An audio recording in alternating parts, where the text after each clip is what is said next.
Social bug. സമൂഹത്തിൽ പ്രശ്നമുണ്ടെങ്കിൽ പരിഹാരമുണ്ടാകണം, അതിനുവേണ്ടി നമ്മൾ ശ്രമിക്കണം. ഇത് ലോകത്ത് ആർക്കും തർക്കമില്ല. ലോകത്തെല്ലാ ആൾക്കാരും വിചാരിക്കണം എന്താ, സമൂഹത്തിൽ കുറേ പ്രശ്നങ്ങളുണ്ട്, അതൊക്കെ പരിഹരിക്കണം. കേരളത്തിലെ പ്രധാനപ്പെട്ട ഒരു നിരീശ്വരവാദിയായ ജബ്ബാർ മാഷിൻ്റെ അടുത്ത് ചോദിച്ചാലും ജബ്ബാർ മാഷ് പറയാം എന്താ വെച്ചാൽ, മുസ്ലിം സമുദായത്തിന് കുറേ പ്രശ്നങ്ങളുണ്ട്, അതൊക്കെ ഞാൻ ഇറങ്ങിയിട്ട് പരിഹരിക്കണം എന്നായിരിക്കും മൂപ്പരുടെയും വാദം. മൈത്രേൻ്റെ അടുത്ത് ചോദിച്ചാൽ മൈത്രേൻ എന്തായിരിക്കും പറയാ, ഇവിടെ കേരള ജനങ്ങൾക്ക് കുറേ പ്രശ്നങ്ങളുണ്ട്, ഞാൻ പരിഹരിക്കണം എന്നാണ്. അപ്പോൾ ജനങ്ങൾക്കിടയിൽ, സമൂഹത്തിൽ, ലോകത്ത് പ്രശ്നമുണ്ട്, എല്ലാവരും പറയുന്നു. പരിഹാരം വേണം, എല്ലാവരും പറയുന്നു. പക്ഷേ എല്ലാവരും വ്യത്യസ്തമാണ്. കാരണം എന്താണ് പ്രശ്നം എന്ന് തിരിച്ചറിയുന്നതിലാണ് മനുഷ്യർ വ്യത്യസ്തരാകുന്നത്. ഒരു പ്രശ്നമുണ്ടെങ്കിൽ അത് പരിഹരിക്കുന്നതിന് 4 സ്റ്റെപ്പുകളുണ്ട്. ഞാൻ പെട്ടെന്ന് വിഷയത്തിലേക്ക് കടക്കുകയാണ്, ആമുഖങ്ങൾ മനഃപൂർവ്വം ഒഴിവാക്കുകയാണ്. 4 സ്റ്റെപ്പിലൂടെ മാത്രമേ നമുക്കൊരു പ്രശ്നം പരിഹരിക്കാൻ കഴിയൂ. ഒന്നാമത്തെ സ്റ്റെപ്പ് ആ പ്രശ്നത്തെ തിരിച്ചറിയുക എന്നതാണ്, ഐഡൻറ്റിഫൈ ചെയ്യുക എന്നതാണ്. First step identification. രണ്ടാമത്തെ സ്റ്റെപ്പ് ഡയഗ്നോസിസ്, എന്താണ് ആ പ്രശ്നത്തിൻ്റെ കാരണം എന്ന് കണ്ടെത്തലാണ്. മൂന്നാമത്തെ സ്റ്റെപ്പ് പ്രപ്പോസിങ് സൊല്യൂഷൻസ്, ആ കാരണം ഇല്ലായ്മ ചെയ്യാനുള്ള പരിഹാരങ്ങളെ നിർദ്ദേശിക്കുക, പരിഹാരങ്ങൾ കണ്ടെത്തുക എന്നതാണ്. നാലാമത്തെ സ്റ്റെപ്പ് ഇംപ്ലിമെൻറ്റേഷൻ, നമ്മൾ നിർദ്ദേശിച്ച പരിഹാരം നടപ്പിലാക്കുക എന്നതാണ്. അപ്പോൾ പ്രശ്നത്തെ തിരിച്ചറിയുക, പ്രശ്നത്തിൻ്റെ കാരണം കണ്ടെത്തുക, പരിഹാരം നിർദ്ദേശിക്കുക, നിർദ്ദിഷ്ട പരിഹാരം നടപ്പിലാക്കുക. 4 ഘട്ടങ്ങളിലൂടെ മാത്രമേ ഏതൊരു പ്രശ്നത്തെയും പരിഹരിക്കാൻ കഴിയൂ. ഇതിലേറ്റവും പ്രധാനം ആദ്യത്തെ 2 ഘട്ടങ്ങളാണ് എന്നതാണ് നമ്മൾ മനസ്സിലാക്കുന്നത്. പ്രശ്നം തിരിച്ചറിയുക എന്നത് വളരെ പ്രധാനമാണ്. നമ്മൾ രോഗികളെ, അള്ളാഹു നമുക്കെല്ലാവർക്കും ആഫിയത്തോടുള്ള ദീർഘായുസ് നൽകട്ടെ. ഒരു രോഗം വന്നു കഴിഞ്ഞാൽ അള്ളാഹു നൽകുന്ന വലിയൊരു അനുഗ്രഹമാണ് ലക്ഷണം എന്ന് പറയുന്നത്. പനി വലിയൊരു അനുഗ്രഹമാണ്, തലവേദന അനുഗ്രഹമാണ്. ലക്ഷണമില്ലെങ്കിൽ നാം രോഗം കണ്ടെത്തില്ല. രോഗം കണ്ടെത്താൻ അള്ളാഹു നമുക്ക് നൽകുന്ന അനുഗ്രഹമാണ് ലക്ഷണം. അറിവ് വർദ്ധിപ്പിക്കാൻ അള്ളാഹു നൽകുന്ന അനുഗ്രഹമാണ് സംശയം. സംശയമില്ലെങ്കിൽ ആരെങ്കിലും പഠിക്കുമോ? ഇല്ല. അപ്പോൾ നമുക്ക് കുറേ ലക്ഷണങ്ങളൊക്കെ ഉണ്ടായി. നമ്മൾ ആ ലക്ഷണങ്ങളെ വേണ്ട വിധം പരിഗണിക്കാതെ, മരുന്ന് കഴിക്കാതെ, ഡോക്ടറെ കാണാതെ ഇങ്ങനെ മുന്നോട്ട് പോയി കഴിഞ്ഞാൽ കുറച്ച് കഴിഞ്ഞ് നമുക്ക് അസഹനീയമാം വിധം ആ ലക്ഷണം പ്രകടമാകും. നമ്മൾ ഹോസ്പിറ്റലിൽ പോകും, സ്കാൻ ചെയ്യും, ടെസ്റ്റ് ചെയ്യും. അപ്പോൾ പറയും ഫൈനൽ സ്റ്റേജാണ്, ഒന്നും ചെയ്യാൻ കഴിയില്ല. ഇവിടെ എന്ത് സംഭവിച്ചു? പ്രശ്നത്തെ ഐഡൻറ്റിഫൈ ചെയ്യാൻ കഴിഞ്ഞില്ല, ഐഡൻറ്റിഫൈ ചെയ്യുന്നതിൽ പരാജയപ്പെട്ടു. ആ പ്രശ്നത്തിന് ഡയഗ്നോസിസ് ചെയ്യാൻ എളുപ്പമാണെങ്കിലും, ഡയഗ്നോസിസ് ചെയ്തതിൻ്റെ ശേഷം പരിഹരിക്കാൻ എളുപ്പമാണെങ്കിലും, പരിഹാരമാർഗം നടപ്പിലാക്കാൻ ലളിതമാണെങ്കിലും കാര്യമില്ല. ഐഡൻറ്റിഫിക്കേഷനിൽ പരാജയപ്പെട്ടാൽ പരിഹൃതമാകില്ല. അപ്പോൾ ഏറ്റവും പ്രധാനപ്പെട്ട സ്റ്റെപ്പ് പ്രശ്നത്തെ കണ്ടെത്തുക എന്നതാണ്. പ്രശ്നത്തെ 2 രീതിയിൽ കണ്ടെത്താം. ഒന്ന് തുടക്കത്തിൽ കണ്ടെത്താം, 2 അവസാനത്തിൽ കണ്ടെത്താം. അവസാനത്തിൽ കണ്ടെത്താൻ വലിയ പ്രയാസമൊന്നുമില്ല. ലോകത്ത് ഇപ്പോൾ അന്ത്യനാളിൻ്റെ അടയാളങ്ങളെക്കുറിച്ച് റസൂലുള്ളാഹി സ്വല്ലല്ലാഹി അലൈഹി വസല്ലം 2ആക്കി തിരിച്ചു പറഞ്ഞു. 1 ചെറിയ ലക്ഷണം, 2 വലിയ ലക്ഷണം. എന്താ 2ൻ്റെ വ്യത്യാസം? വലിയ ലക്ഷണം ഒബ്ജക്റ്റീവാണ്, കണ്ടാൽ അറിയാം ഇത് അതാണ് എന്ന്, ഒരു തർക്കത്തിനും സാധ്യതയില്ല. സൂര്യൻ പടിഞ്ഞാറ് ഉദിക്കുമ്പോൾ പിന്നെ അവിടെ ഒരു തർക്കത്തിനും സാധ്യതയില്ല. ദജ്ജാല് വരുമ്പോൾ, ദാബത്തുൽ അർള് വരുമ്പോൾ പിന്നെ ആർക്കും ഒരു സംശയം ഉണ്ടാവില്ല. പക്ഷെ ചെറിയ അടയാളങ്ങളോ, അത് ആർക്കും നിഷേധിച്ച് മുന്നോട്ട് പോകാൻ പറ്റും.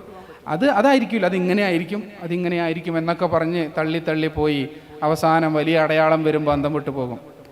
അപ്പോൾ ഐഡൻറ്റിഫിക്കേഷനാണ് ഏതൊരു പ്രശ്നത്തിൻ്റെയും പരിഹാരത്തിന് ഒന്നാമത് വേണ്ടത്. ഇപ്പോൾ നമ്മുടെയൊക്കെ മനസ്സിൽ കുറേ പ്രശ്നങ്ങൾ ഇങ്ങനെ വരുന്നുണ്ടാകും. അപ്പോൾ ആദ്യത്തിൽ തിരിച്ചറിയാൻ കഴിയുക എന്നതാണ് ഏറ്റവും പ്രധാനം. അങ്ങനെ നമ്മൾ പ്രശ്നങ്ങൾ മനസ്സിലാക്കി. പല പ്രശ്നങ്ങളായിരിക്കും. ഒരു സയൻറ്റിസ്റ്റിനെ സംബന്ധിച്ച് അയാളുടെ പ്രശ്നം ആയിരിക്കില്ല ഒരു അധ്യാപകനെ സംബന്ധിച്ചുള്ള പ്രശ്നം. ഒരു ഹിസ്റ്റോറിയൻ്റെ പ്രശ്നമായിരിക്കില്ല ഒരു സോഷ്യോളജിസ്റ്റിൻ്റെ പ്രശ്നം. ഓരോ മനുഷ്യർക്കും അവരുമായി ബന്ധപ്പെട്ട മേഖലകളിൽ, അവരുടെ ഊന്നലുകളിൽ, അവരുടെ താല്പര്യങ്ങൾക്കനുസരിച്ച് പ്രശ്നങ്ങൾ ഇങ്ങനെ മാറിക്കൊണ്ടേയിരിക്കും. അങ്ങനെ ഒരു പ്രശ്നം നമ്മൾ തിരിച്ചറിഞ്ഞു. രണ്ടാമത്തെ സ്റ്റെപ്പ് എന്താ പറഞ്ഞ് ഡയഗ്നോസിസ്. അതിൻ്റെ കാരണം കണ്ടെത്തുക എന്നത്. 3 രോഗികളെ കുറിച്ച് സങ്കല്പിക്കുക. 3 പേർക്കും സാധാരണ പനിയും സാധാരണ ജലദോഷവുമാണ്. 3 പേരും 3 ഡോക്ടർമാരെ കണ്ടു. ഒന്നാമത്തെ ഡോക്ടർ പറഞ്ഞു, നിനക്ക് പനിയും ജലദോഷമൊന്നുമില്ല, നീ പോയിക്കോന്ന് പറഞ്ഞു. രണ്ടാമത്തെ ഡോക്ടർ പറഞ്ഞു, പനിയും ജലദോഷമൊക്കെ ഉണ്ട്, ഞാനൊന്ന് പരിശോധിച്ച് നോക്കട്ടെ. പരിശോധിച്ച് നോക്കിയിട്ട് പറഞ്ഞു, നിനക്ക് ക്യാൻസറാണ്, നമുക്ക് റേഡിയേഷൻ തെറാപ്പി ഉടനെ ചെയ്യണം എന്ന് പറഞ്ഞു. മൂന്നാമത്തെ ഡോക്ടർ പരിശോധിച്ച് പനിയും ജലദോഷം ഉണ്ട് എന്ന് പറഞ്ഞപ്പോൾ ഉണ്ടല്ലോ, തെർമോമീറ്റർ വെച്ച് അളന്ന് നോക്കി, പനിയുണ്ട്. ടെസ്റ്റ് ചെയ്ത് നോക്കിയപ്പോൾ സാധാരണ ജലദോഷ പനിയാണ്, പാരസെറ്റമോളൊക്കെ കൊടുത്ത് വിട്ടാക്കി. ഇവിടെ ഒന്നാമത്തെ ഡോക്ടർ പ്രശ്നത്തെ ഐഡന്റിഫൈ ചെയ്തോ? ഇല്ല, പ്രശ്നത്തെ ഐഡന്റിഫൈ ചെയ്തു. സത്യത്തിൽ 3 പേർക്കും ജലദോഷപ്പനിയാണ് കേട്ടോ. രണ്ടാമത്തെ ഡോക്ടർ എന്ത് ചെയ്തു? പ്രശ്നത്തെ ഐഡന്റിഫൈ ചെയ്തു, തിരിച്ചറിഞ്ഞു. പക്ഷേ രണ്ടാമത്തെ ഡോക്ടർക്ക് എവിടെ തെറ്റി? ഡയഗ്നോസിസിൽ തെറ്റി. സാധാരണ ജലദോഷപ്പനിയുമായി വന്ന ആൾക്ക് ക്യാൻസർ ആണ് എന്ന് അദ്ദേഹം ഡയഗ്നോസ് ചെയ്തു. തെറ്റായിരുന്നു അത്. ഡയഗ്നോസിസ് തെറ്റി. മൂന്നാമത്തെ ഡോക്ടറോ? ഡയഗ്നോസിസ് ശരിയായി, ഓൾറെഡി പരിഹാരങ്ങളൊക്കെ ഉണ്ട്, ആ പരിഹാരം കൃത്യമായി നടപ്പിലാക്കി, അയാൾ വീട്ടിൽ പോയി മരുന്ന് കൃത്യമായി കഴിച്ചു, ഇംപ്ലിമെന്റേഷൻ കറക്റ്റാക്കി, രോഗം മാറി. ഇതിൽ ഏറ്റവും നല്ലത് മൂന്നാമത്തെ ഡോക്ടറാണ്, നമുക്ക് എല്ലാവർക്കും അറിയാം. അത് കഴിഞ്ഞാൽ നല്ലത് ഏത് ഡോക്ടറാ? ഒന്നാമത്തെ രണ്ടാമത്തെയോ? ഒന്നാമത്തെ ഡോക്ടറാണ്. കാരണം എന്താ? അയാൾ 3 ദിവസം കൊണ്ട് തുമ്മി നടന്ന് പനി മാറിക്കോളും. മറ്റേതോ ക്യാൻസർ ആണെന്ന് പറഞ്ഞു, റേഡിയേഷൻ തെറാപ്പി ചെയ്തു, അതുകൊണ്ട് അയാളുടെ ശരീരത്തിൽ പിന്നെ ഒരുപാട് പ്രയാസങ്ങൾ വന്നേക്കാം, മുടി കൊഴിയും, പ്രയാസങ്ങൾ വരും. അപ്പോൾ ഫോൾസ് ഡയഗ്നോസിസിനേക്കാൾ നല്ലതാണ് പ്രശ്നം തിരിച്ചറിയാതിരിക്കുക എന്നത്. എന്താ പറഞ്ഞത്? പ്രശ്നം തിരിച്ചറിയലാണ് ആദ്യം വേണ്ടത്. രണ്ടാമത് വേണ്ടത് ഇതിൻ്റെ കാരണം കണ്ടെത്തലാണ്. എന്നാൽ ഈ പ്രശ്നത്തിൻ്റെ കാരണം കണ്ടെത്തുന്നോടത്ത് തെറ്റുക എന്ന് പറയുന്നത് ആ പ്രശ്നത്തെ തിരിച്ചറിയാതിരിക്കുന്നതിനേക്കാൾ അപകടകരമാണ് എന്നതാണ്. കാരണം നമ്മൾ കണ്ടെത്തിയ കാരണം തെറ്റായാൽ നമ്മുടെ പരിഹാരം ഇവിടെ പ്രശ്നത്തെ പരിഹരിക്കുകയല്ല ചെയ്യുക, സങ്കീർണമാക്കുകയാണ് ചെയ്യുക, അല്ലേ? റേഡിയേഷൻ തെറാപ്പി ഈ പനിയും ചുമയുമുള്ള ആളുടെ പനിയും ചുമയും മാറ്റുകയല്ല ചെയ്യുക, പിന്നെയോ അയാളെ മാറാരോഗിയാക്കുകയാണ് ചെയ്യുക. അപ്പോൾ 4 സ്റ്റെപ്പുകൾ നമ്മൾ പറഞ്ഞു. ഇനി വീണ്ടും ചോദ്യം, ഏതാണ് പ്രശ്നം, ഏതാണ് പ്രശ്നമല്ലാത്തത്? ഇതെങ്ങനെ തിരിച്ചറിയാം? ഒരു മദ്യപാനിയെ സംബന്ധിച്ച് പ്രശ്നം എന്താ? ഞാൻ കഴിക്കുന്ന മദ്യത്തിന് 100% ഗവൺമെന്റിന് ടാക്സ് കൊടുക്കണം, ടാക്സ് കുറയ്ക്കണം. അയാളുടെ പ്രശ്നം എന്താ? അയാളുടെ പ്രശ്നം ടാക്സ് കുറയ്ക്കണം, കുറഞ്ഞ വിലയ്ക്ക് ലഭ്യമാക്കണം. മദ്യപാനി അല്ലാത്തൊരാളുടെ പ്രശ്നം എന്താ? മദ്യം നിരോധിക്കണം. ഇതിലേതാണ് യഥാർത്ഥ പ്രശ്നം? എങ്ങനെ തീരുമാനിക്കുക?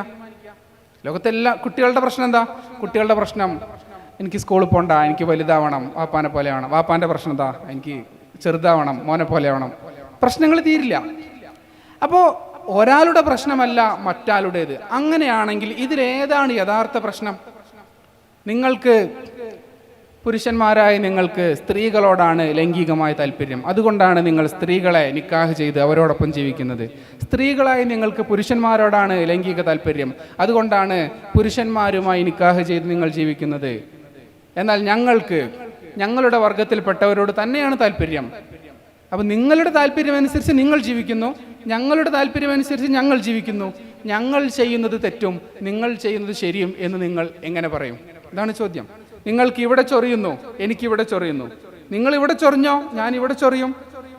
എന്നോട് നിങ്ങൾ ഇവിടെ ചൊറിയണമെന്ന് പറയരുത് എന്ന് ചോദിക്കുമ്പോൾ പ്രശ്നം ഏതാണ് എന്ന് എങ്ങനെ തിരിച്ചറിയും?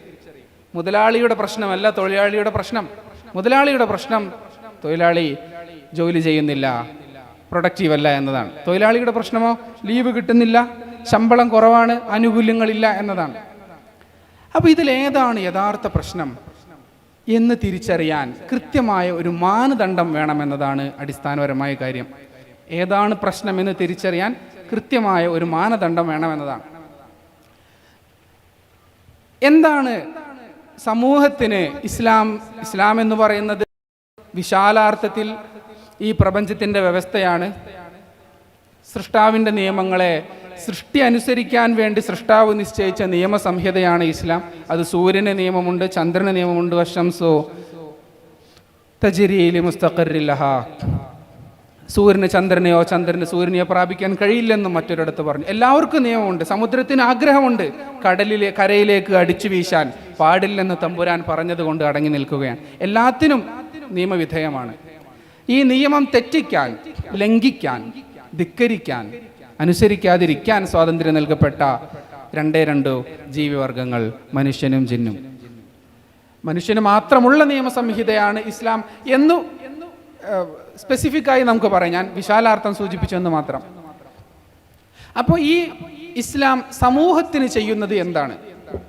ഇസ്ലാം സൊസൈറ്റിക്ക്, ഈ ലോകത്തിന്, ഈ പ്രപഞ്ചത്തിന് ചെയ്യുന്ന ഏറ്റവും പ്രധാനപ്പെട്ട കാര്യം എന്താണ് എന്ന് ചോദിച്ചാൽ, ഈ സമൂഹത്തിൽ പ്രശ്നമുണ്ടാകാതിരിക്കാൻ, പ്രശ്നങ്ങൾ പരിഹൃതമാകാൻ, എന്താണ് സമൂഹത്തിലെ പ്രശ്നം എന്നു കണ്ടെത്താനുള്ള മാനദണ്ഡം നിശ്ചയിക്കുന്നു എന്നതാണ്.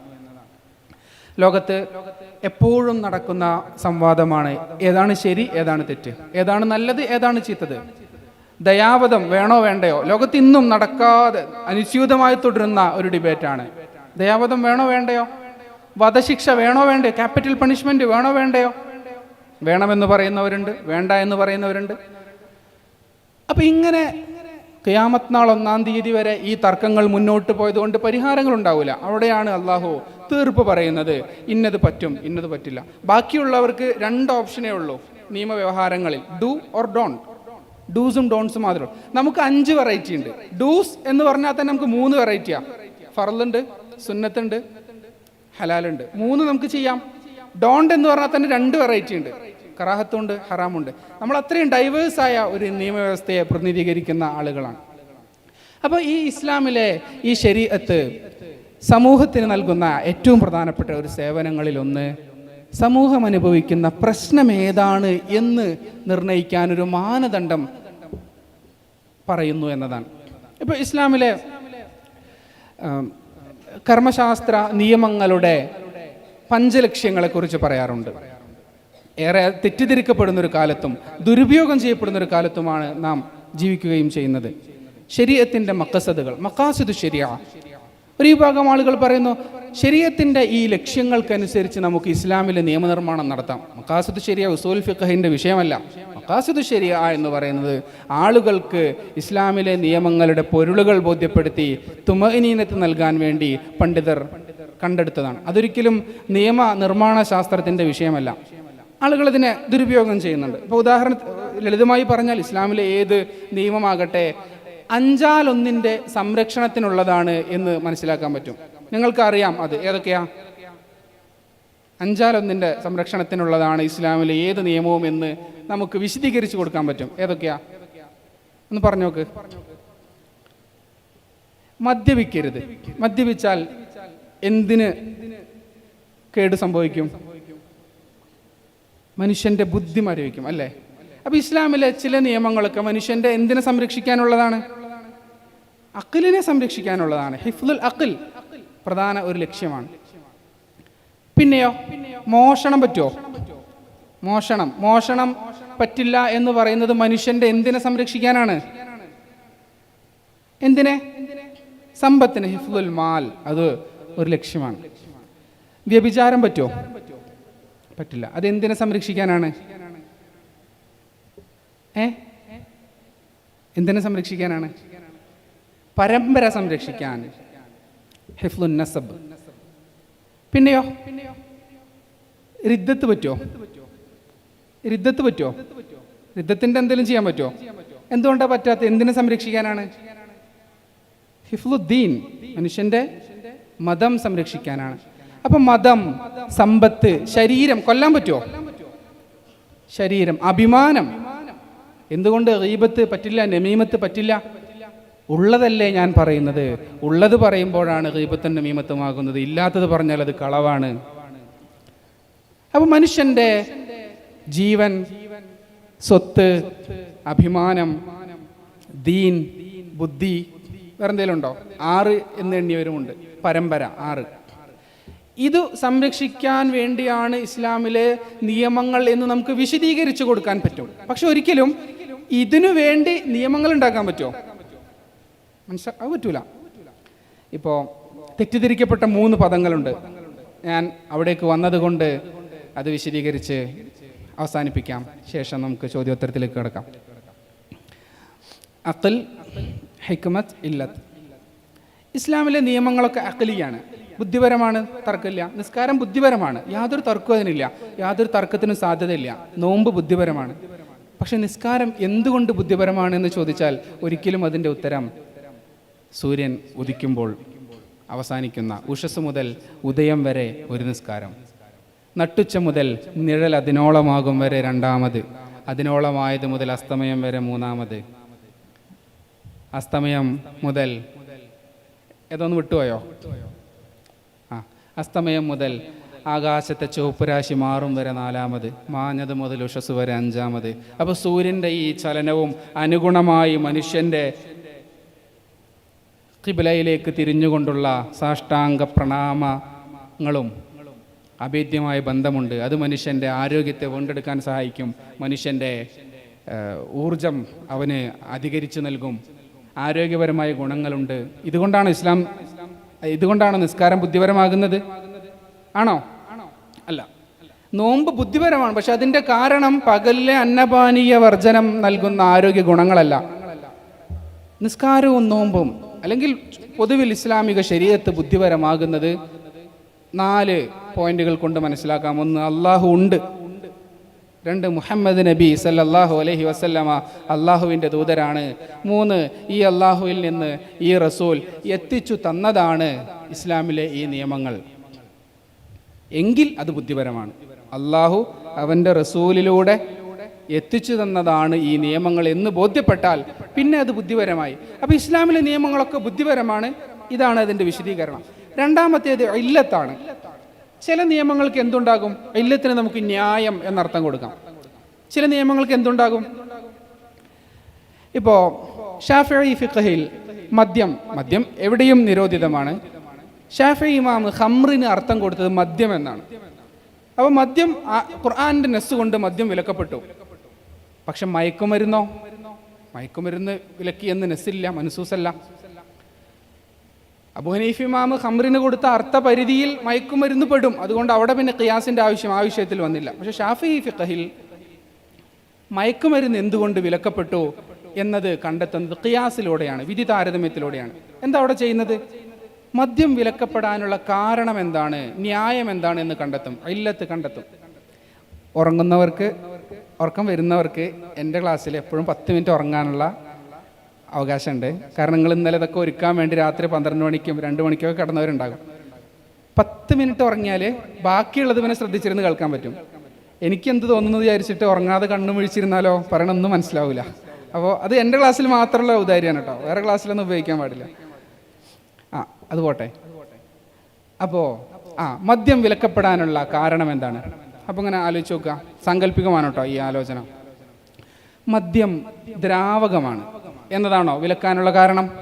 അല്ല, കാരണം പച്ചവെള്ളത്തിന് വിലക്കില്ല. മദ്യം കറുത്ത നിറത്തിലാണ് എന്നതാണോ വിലക്കാനുള്ള കാരണം? അല്ല, കട്ടൻ ചായ അനുവദനീയമാണ്. മദ്യം പഴത്തിൽ നിന്നുണ്ടാക്കുന്നു എന്നതാണോ വിലക്കാനുള്ള കാരണം? അല്ല, ജ്യൂസ് കുടിക്കാം. അപ്പോൾ പിന്നെ എന്താണ് മദ്യം വിലക്കപ്പെട്ടതിൻ്റെ കാരണം? അത് ബുദ്ധിയെ മരവിപ്പിക്കുന്നു എന്നതാണ്. എങ്കിൽ ബുദ്ധിയെ മരവിപ്പിക്കുന്ന എല്ലാം വിലക്കപ്പെട്ടതാണ്. ഇതാണ് വിധി താരതമ്യം എന്ന ഖിയാസ്. ഇതിന് ഉപയോഗിക്കാനുള്ളതാണ് ഇല്ലത്ത്. ഇതാണ് ഇല്ലത്ത്. എന്നാൽ നമ്മുടെ വ്യാവഹാരിക ഭാഷകളിൽ ഇസ്ലാമിലെ നിയമത്തിൻ്റെ യുക്തി എന്ന് അസ്ഥാനത്ത് പറയുന്ന ഒരു കാര്യമുണ്ടല്ലോ. എന്താണ് ഇസ്ലാമിലെ ഈ ബഹുഭാര്യത്വം, അതിൻ്റെ യുക്തി എന്താ? ബഹുഭർത്തൃത്വ നിരോധനത്തിൻ്റെ യുക്തി എന്താ എന്നൊക്കെ ചോദിക്കുമല്ലോ നമ്മൾ.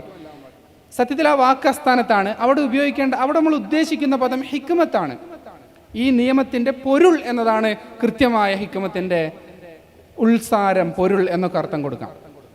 ഹിക്മത്ത് എന്താണ്? ഇപ്പോൾ ഇദ്ദ എന്തുകൊണ്ട് ഇസ്ലാമിലുണ്ട് എന്ന് ചോദിച്ചാൽ അതിൻ്റെ എന്തുകൊണ്ടാണ് ഇസ്ലാമിൽ ഇദ്ദ ഉള്ളതെന്ന് ചോദിച്ചാൽ ഒറ്റ ഉത്തരവേ ഉള്ളൂ. അള്ളാഹു ഉണ്ട്, റസൂലുണ്ട്. അള്ളാഹു റസൂലിലൂടെ അത് നിയമമാക്കിയിട്ടുണ്ട്, അത് കൃത്യമായി ക്രോഡീകൃതമായിട്ടുണ്ട്. അതുകൊണ്ട് ഇദ്ദ ബുദ്ധിപരമാണ്. ഇനി 2, ഇദ്ദയുടെ ഇല്ലത്ത് എന്താ? ഇദ്ദയുടെ ഇല്ലത്ത് ഇമാമിങ്ങൾ പറഞ്ഞിട്ടില്ല, അതുകൊണ്ട് ഇല്ലത്ത് ഇവിടെ ഇല്ല. പിന്നെ എന്തുണ്ട്? ഹിക്മത്തുകളുണ്ട്. ഹിക്മത്ത് ഒരിക്കലും ഖിയാസിന് ഉപയോഗിക്കാൻ പറ്റില്ല. ഹിക്മത്ത് ആളുകളുടെ ഈമാൻ വർദ്ധിപ്പിക്കാൻ വേണ്ടി മാത്രം ഉപയോഗിക്കാൻ പറ്റുന്നൊരു കാര്യമാണ്. ഇപ്പോൾ ഞാൻ പണ്ട് ഇതൊക്കെ മനസ്സിലാക്കുന്നതിന് മുമ്പ് ഒരു പെൺകുട്ടികളുള്ള ഒരു സദസ്സിൽ ഇങ്ങനെ വിഷയം അവതരിപ്പിക്കുമ്പോൾ കുട്ടികൾ ചോദിച്ചു, ഇദ്ദയുടെ എന്തുകൊണ്ടാണ് ഇസ്ലാമിൽ ഇദ്ദ നിയമമുള്ളത്? അപ്പോൾ ഞാൻ പറഞ്ഞു, പിതൃത്വം അറിയപ്പെടണമല്ലോ, ഗർഭം സ്ഥിരപ്പെടണമല്ലോ. അപ്പോൾ ആ കുട്ടി ചോദിച്ചു, അപ്പോൾ പ്രഗ്നൻസി കിറ്റ് ഉപയോഗിച്ച് ഗർഭം സ്ഥിരപ്പെട്ടാൽ പിന്നെ ഇദ്ദ ഇരിക്കണോ?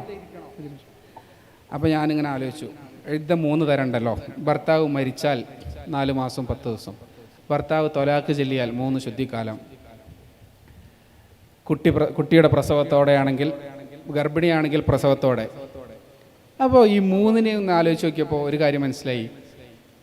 ഭർത്താവ് മരിച്ചാൽ 4 മാസം 10 ദിവസം, ഭർത്താവ് തൊലാക്ക് ചൊല്ലിയാലോ 3 ശുദ്ധിക്കാലം. ഭർത്താവ് മരിച്ചാലും ഭർത്താവ് തൊലാക്ക് ചൊല്ലിയാലും ഗർഭം സ്ഥിരപ്പെടാൻ വ്യത്യാസം ഉണ്ടാവുമോ? ഉണ്ടാവില്ലല്ലോ. അപ്പോൾ പിന്നെ മറ്റൊരു കാരണം കൂടി, മറ്റൊരു ഹിക്മത്ത് കൂടി ഉണ്ടാകും. അതെന്താ? സ്ത്രീയുടെ വിഷമം മാറ്റാൻ, സ്ത്രീയുടെ സങ്കടം ദൂരീകരിക്കാൻ ദുഃഖാചരണമാണ് ഇദ്ദ. 3 ദിവസത്തിനപ്പുറം സ്ത്രീക്ക് മാത്രമേ, ഭർത്താവിൻ്റെ വിയോഗത്തിൽ സ്ത്രീക്ക് മാത്രമേ ഇസ്ലാമിൽ അതിന് അനുവാദമുള്ളൂ. അപ്പോൾ ഭർത്താവ് മരിച്ചാലായിരിക്കും കൂടുതൽ സങ്കടം. ഭർത്താവ് തൊലാക്ക് ചൊല്ലിയാൽ അയാളോടുള്ള ദേഷ്യം കാരണം സങ്കടം കുറച്ച് കുറയും, അതുകൊണ്ട് കുറഞ്ഞ ദിവസം. അപ്പോൾ ഈ കുട്ടി ചോദിച്ചു, ഭർത്താവിനെ കൊന്നത് ഭാര്യയാണെങ്കിലോ? അപ്പോൾ സങ്കടം ഉണ്ടാവില്ലല്ലോ. അപ്പോൾ ഭാര്യ ഇദ്ദയിരിക്കണമെന്ന് ചോദിച്ചു. എന്താ കാരണം? ഇസ്ലാമിലെ നിയമങ്ങളുടെ ഹിക്മത്തുകളെ നമ്മൾ ഇല്ലത്തുകളായി അവതരിപ്പിച്ചാൽ ഉണ്ടാകുന്ന പ്രശ്നമാണിത്. ഇസ്ലാമിലെ നിയമങ്ങളുടെ ഹിക്മത്തുകൾ എന്തായിട്ട് അവതരിപ്പിച്ചാണ്ടാവുന്ന പ്രശ്നമാണ്, ഇല്ലത്തായിട്ട് അവതരിപ്പിച്ചാണ്ടാവുന്ന പ്രശ്നമാണ്. ഹിക്മത്തുകൾ ഉണ്ടാകൽ അനിവാര്യമല്ല, ഇല്ലത്തുണ്ടാകൽ അനിവാര്യം. എവിടെയൊക്കെ മദ്യമുണ്ടോ അവിടെയൊക്കെ മത്ത് ഉണ്ടാകൽ അനിവാര്യമാണ്. മദ്യത്തിൻ്റെ അനിവാര്യമായൊരു വിശേഷണമാണ് മത്ത് ഉണ്ടാക്കുക എന്നത്. എന്നാൽ ഹിക്മത്തുകൾ അനിവാര്യമല്ല, പോസിബിൾ ആയാൽ, മുംകിനായാൽ മതി. അപ്പം ഹിക്മത്തുകൾ ആളുകളുടെ ഈമാൻ വർദ്ധിപ്പിക്കാൻ വേണ്ടിയുള്ളതാണ്. വിഷയത്തിൻ്റെ ഭാഗത്തേക്ക് മടങ്ങിയാൽ, ഇസ്ലാം ഈ സാമൂഹിക പ്രശ്ന നിവാരണങ്ങൾക്ക് നൽകുന്ന ഏറ്റവും പ്രധാനപ്പെട്ട സംഭാവന ഏതാണ് പ്രശ്നം, ഏതാണ് പ്രശ്നമല്ലാത്തത് എന്ന് വ്യവച്ഛേദിക്കാനുള്ള മാനദണ്ഡം നിശ്ചയിക്കുന്നു എന്നതാണ്. ആ മാനദണ്ഡം ഇല്ലാത്തത് കൊണ്ടാണ് ഇന്നും സെക്യുലർ രാഷ്ട്രങ്ങൾ ദയാവധത്തിൻ്റെയും മൃഗഭോഗത്തിൻ്റെയും ഒക്കെ പേരിൽ ഇന്ന് സംവാദങ്ങൾ നടന്നുകൊണ്ടേയിരിക്കുകയാണ്. മൃഗഭോഗം അനുവദനീയമാണോ? അപ്പോൾ കൺസെൻ്റ് ഇല്ലല്ലോ, മൃഗത്തിൻ്റെ സമ്മതമില്ലാതെയല്ലേ, അതുകൊണ്ട് അനുവദനീയമല്ല ഒരു പക്ഷം. അപ്പോൾ മറുപക്ഷം, ഞങ്ങൾ മൃഗവുമായി രതിയിലേർപ്പെടുമ്പോൾ മൃഗം അത് ആസ്വദിക്കുന്നുണ്ട്. മൃഗം എപ്രകാരമാണോ തൻ്റെ ഇണമൃഗത്തോട് ലൈംഗിക വീഴ്ചയിൽ ഏർപ്പെടുമ്പോൾ ആസ്വദിക്കുന്നു, അതുപോലെയുള്ള ആസ്വാദനം അവരിലുണ്ട്. അതിനാൽ കൺസെൻ്റ് ഉണ്ട് എന്ന് അതിൽ നിന്ന് മനസ്സിലാക്കാം. കൺസെൻ്റ് ഇല്ല എന്ന് നിങ്ങളെങ്ങനെ മനസ്സിലാക്കി? മറുവാദമാണ്. സംവാദം നടന്നുകൊണ്ടേയിരിക്കുകയാണ്, ഒരു വിഷയത്തിലും അവർക്ക് തീർപ്പിലെത്താൻ പറ്റുന്നില്ല. അങ്ങനെ അനുസ്യൂതമായി സംവാദങ്ങൾ നടക്കാതെ ഇസ്ലാം കൃത്യമായി തീർപ്പ് പറയുന്നു. അങ്ങനെ തീർപ്പ് പറഞ്ഞാൽ മാത്രമേ ഇന്നത് പ്രശ്നം, ഇന്നത് പ്രശ്നമല്ല എന്ന് നിർണ്ണയിക്കാൻ കഴിയൂ. അങ്ങനെ പ്രശ്നം മനസ്സിലാക്കിയാൽ മാത്രമേ അതിൻ്റെ കാരണം എന്തെന്ന് കണ്ടെത്താൻ കഴിയൂ. കാരണം കണ്ടെത്തിയാലേ പരിഹാരം നിർദ്ദേശിക്കാൻ കഴിയൂ. അത് നടപ്പിലാക്കിയാലേ സമൂഹത്തിൻ്റെ പ്രശ്നങ്ങളില്ലാതാകൂ. ലോകത്ത് ഒരുപാട് പ്രശ്നങ്ങൾ നമുക്ക് കാണാൻ കഴിയും. ആ പ്രശ്നങ്ങളെ ഞാൻ നേരത്തെ പറഞ്ഞ അഞ്ചാലൊന്നിൻ്റെ ശോഷണമായിട്ട് നമുക്ക് എണ്ണാനും കഴിയും. ഒന്നുകിൽ അത് ആളുകളുടെ ദീനിനെ ഇല്ലാതാക്കുന്ന കാര്യങ്ങളായിരിക്കാം,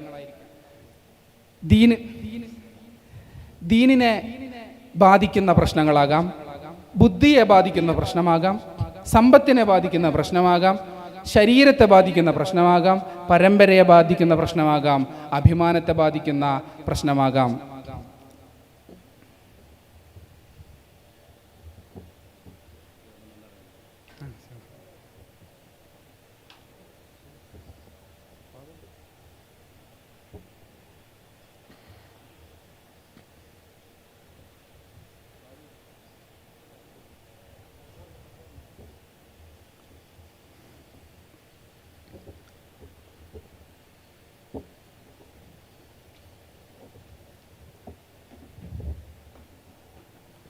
അപ്പോൾ ഞാൻ പറഞ്ഞു വന്നത് ഒന്നുകൂടെ ആവർത്തിക്കുന്നു, അല്ലെങ്കിൽ ഇവിടുന്ന് തിരിച്ചു പോകുമ്പോൾ നിങ്ങളുടെ മനസ്സിലാകെ ഉണ്ടാവുക, എന്നാൽ ആ രണ്ടാമത്തെ ഡോക്ടർ ചെയ്തത് ശരിയായില്ല, ജലദോഷപ്പനിയായിട്ട് വന്ന ആൾക്ക് റേഡിയേഷൻ ചെയ്തുല്ലോ എന്ന് മാത്രമായിരിക്കും നിങ്ങളുടെ മനസ്സിലുണ്ടാവുള്ളൂ.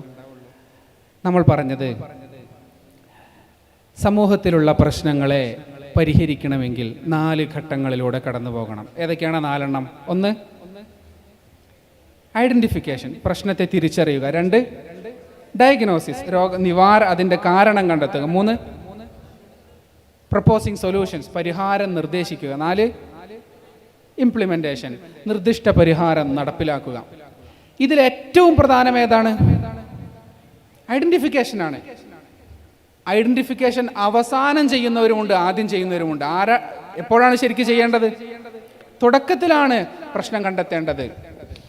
അല്ലെങ്കിൽ നാം പരിഹരിക്കാൻ ശ്രമിക്കുമ്പോഴേക്കും അത് വ്യാപിച്ചു പോയിട്ടുണ്ടാകും, അതിൻ്റെ വ്യാപനം അവസാനത്തെ സ്റ്റേജിൽ എത്തിയിട്ടുണ്ടാകും, ഇനി ഒന്നും ചെയ്യാൻ പറ്റില്ല എന്ന് ഡോക്ടർ പറയും. അപ്പോൾ തുടക്കത്തിലെ പ്രശ്നം തിരിച്ചറിയണമെങ്കിൽ എന്ത് വേണം, ഏതാണ് പ്രശ്നം, ഏതാണ് പ്രശ്നമല്ലാത്തത് എന്നതിന് നമ്മുടെ ഇടയിൽ കൃത്യമായൊരു മാനദണ്ഡം വേണം. അതില്ലെങ്കിൽ ഇന്ന് സെക്യുലർ രാജ്യങ്ങൾ അവരുടെ കോടതികളിൽ തുടരുന്ന സംവാദങ്ങൾ പോലെ വേണോ വേണ്ടയോ എന്ന ചർച്ച അവസാനം ഇത് തീരുമാനമായാലല്ലേ നടപ്പിലാക്കാൻ പറ്റൂ. ചർച്ച ഇങ്ങനെ തുടർന്നുകൊണ്ടിരിക്കും. അപ്പോൾ ഇസ്ലാം ലോകത്തെ പ്രശ്നങ്ങൾക്ക് പരിഹാരത്തിനായി സംവിധാനിച്ച ഏറ്റവും പ്രധാനപ്പെട്ട ഒരു കാര്യമെന്ന് പറയുന്നത് ഏതാണ് ശരി, ഏതാണ് തെറ്റി എന്നതിന് കൃത്യമായൊരു മാനദണ്ഡം പഠിപ്പിച്ചു എന്നതാണ്. അതിൽ പിന്നെ സംവാദത്തിന് സാധ്യതയില്ല. ഒരാൾക്ക് ഇസ്ലാം ശരിയാണോ അല്ലയോ സമ്മതിക്കാം, അള്ളണ്ടോ ഇല്ലയോ സമ്മതിക്കാം. ഒരു നിരീശ്വരവാദി വന്നാൽ നമുക്ക് സമ്മതിക്കാം, അള്ളണ്ടോ ഇല്ലയോ. ദൈവവിശ്വാസി വന്നാൽ സമ്മതിക്കാം, മുഹമ്മദ് നബി സല്ലല്ലാഹു അലൈഹി വസല്ലമ അള്ളാഹുവിൻ്റെ ദൂതരാണോ അല്ലയോ. വിശുദ്ധ ഖുർആൻ സംരക്ഷിക്കപ്പെട്ടിട്ടുണ്ടോ ഇല്ലയോ. ഹദീസുകൾ, അവയുടെ വചനങ്ങൾ ഹദീസുകളായും അവയുടെ ആശയങ്ങൾ ഫിഖഹായും ഇവിടെ ക്രോഡീകരിക്കപ്പെട്ടിട്ടുണ്ടോ ഇല്ലയോ, നമുക്ക് സംവദിക്കാം. പക്ഷെ ഇതെല്ലാം ബോധ്യമായാൽ, ഇത് ഇസ്ലാമിലെ നിയമമാണ് എന്ന് മനസ്സിലായാൽ പിന്നെ അതിൽ സന്ദേഹ സാധ്യത ഇല്ല. അത് അംഗീകരിക്കലാണ് ബുദ്ധി, അത് അംഗീകരിക്കലാണ് വേണ്ടത് എന്നല്ല, അത് അംഗീകരിക്കലാണ് ബുദ്ധി. ഇനി ഒരു കാര്യം കൂടി ഞാൻ പറഞ്ഞ് വിഷയാവതരണം അവസാനിപ്പിക്കുകയാണ്. പൂർണ്ണമായി പ്രശ്നരഹിതമായ ഒരു സമൂഹം സാധ്യമാണോ? സാധ്യമാണോ? എന്ത് തോന്നുന്നു നിങ്ങൾക്ക്? പൂർണ്ണമായി പ്രശ്നങ്ങളില്ലാത്തൊരു സമൂഹം സാധ്യമാണോ? എന്തുകൊണ്ട് സാധ്യമല്ല? എന്തുകൊണ്ട് സാധ്യമല്ല എന്ന് ചോദിച്ചാൽ ഇതെന്താണ്? സ്വർഗാണോ? ഇതെന്താ? ഇത് ദുനിയാവാണ്. ഇവിടെ അങ്ങനെ പ്രശ്നകരമല്ലാത്തൊരു സമൂഹം സാധ്യമാണോ? അങ്ങനെ ഉണ്ടാകുമായിരുന്നുവെങ്കിൽ അവരെ റീപ്ലേസ് ചെയ്ത് അള്ളാഹു മറ്റൊരു കൂട്ടരെ കൊണ്ടുവരും എന്ന് ഹദീസിലുണ്ടല്ലോ. ഇവിടെ എന്തുണ്ടാകും? ട്രൂത്ത് ഉണ്ടെങ്കിൽ ഇവിടെ ഫോൾസ്ഹുഡ് ഉണ്ടാകും. സത്യത്തോടൊപ്പം അസത്യം ഇവിടെ ഉണ്ടാകും. ഒറിജിനലിനോടൊപ്പം വ്യാജമുണ്ടാകും. അത് ദുനിയാവിൻ്റെ നിയമമാണ്. ഭൂമിയിലേക്ക് മനുഷ്യപിതാവും മാതാവും മാറ്റി താമസിപ്പിക്കപ്പെട്ട അതേ സമയത്ത് തന്നെയാണ് ആരും മാറ്റി താമസിപ്പിക്കപ്പെട്ടത്, അല്ലെങ്കിൽ ആരും പടിയടച്ച് പിണ്ണം വെക്കപ്പെട്ടത്? ഇബ്ലീസും. ഇനി ലോകാന്ത്യം വരെ അങ്ങനെ തന്നെ ആയിരിക്കും. അപ്പൊ ദുനിയാവിൽ പ്രശ്നരഹിതമായ ഒരു സമൂഹം ഒരിക്കലും ഉണ്ടാവൂല. ഇസ്ലാമിക ഭരണം ഇവിടെ വന്നു എന്ന് വിചാരിക്കും. ചില ആൾക്കാർ അങ്ങനെ പറയുന്നവരുണ്ടല്ലോ, ഇസ്ലാമിക ഭരണം വന്നാൽ എല്ലാ പ്രശ്നങ്ങൾക്കും പരിഹാരമാകും. അങ്ങനെ ഉണ്ടോ? ഇവിടെ അങ്ങനെ ഉണ്ടായിട്ടുണ്ടോ? ഉണ്ടായിട്ടുണ്ടോ? മുസ്ലിം പണ്ഡിതർ തന്നെ ഏറ്റവും അധികം പീഡിപ്പിക്കപ്പെട്ടത് അമേരിക്കയുടെ കീഴിലോ യൂറോപ്പിന്റെ കീഴിലോ BJP ഭരിക്കുന്ന ഇന്ത്യയുടെ കീഴിലോ അല്ല, മുഅ്തസിലികൾ ഭരിക്കുന്ന അബ്ബാസികളുടെ കീഴിലായിരുന്നു. ചരിത്രം അതല്ലേ. അപ്പൊ മുസ്ലിം ഭരണകൂടം ഉണ്ട് എന്നതുകൊണ്ട് ഇവിടെ എല്ലാ പ്രശ്നങ്ങളും പരിഹരിക്കപ്പെടുമോ? ഇല്ല. ഇസ്ലാമിക ശരീഅത്ത് നടപ്പിലാക്കപ്പെടുന്നു എന്നതുകൊണ്ട് മാത്രം പരിഹരിക്കപ്പെടുമോ? ഒരിക്കലും ഇല്ല.